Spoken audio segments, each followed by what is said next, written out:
The Great Train Robbery, a crime that shook Britain.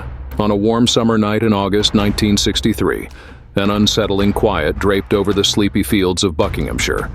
But within that calm lay the brewing storm of one of the most audacious and daring heists the world had ever seen, the infamous Great Train Robbery.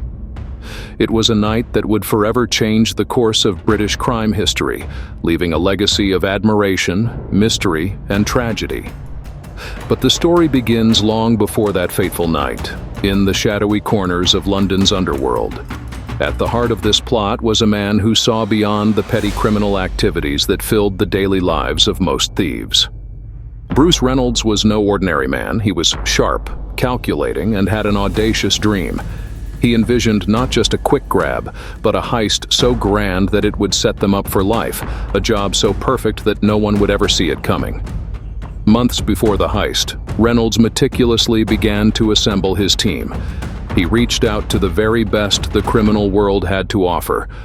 There was Ronnie Biggs, a charismatic rogue who was always one step ahead of the law. Buster Edwards, known for his charm, but also for his quick hands, and Charlie Wilson, the cold, silent operator with nerves of steel. Each of these men had their own role, each essential to the success of the operation. They weren't just criminals, they were a finely tuned machine, with one goal: to pull off the heist of the century. For months, the gang studied the Royal Mail train that ran its route through the peaceful countryside. They memorized its schedules, analyzed its movements, and uncovered every weakness in its security. But this wasn't just a product of their brilliance. They had a man on the inside, a corrupt postal worker, whose greed led him to feed the gang key information about the cash the train carried. With this insider knowledge, their plan was practically flawless, or so they thought. As the clock ticked down toward the night of the robbery, tensions among the gang ran high.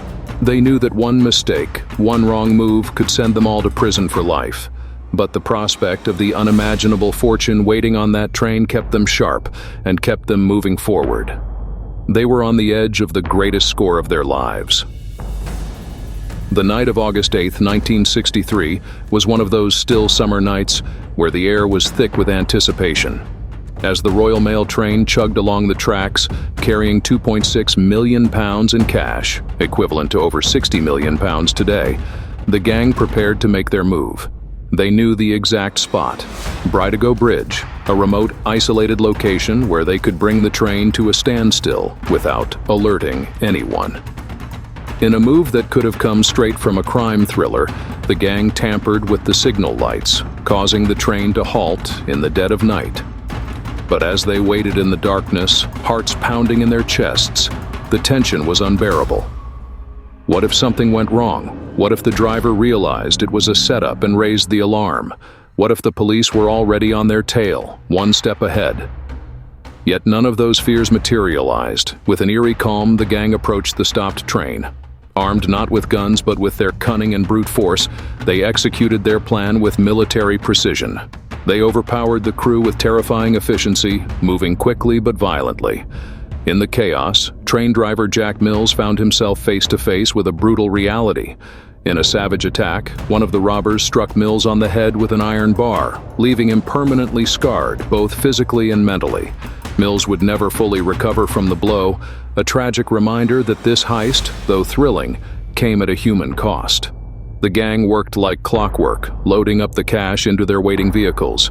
The air was thick with adrenaline as they counted down the minutes. They knew they couldn't stay long. The longer they lingered, the more danger they were in. They had pulled off the heist without a hitch, or so they thought.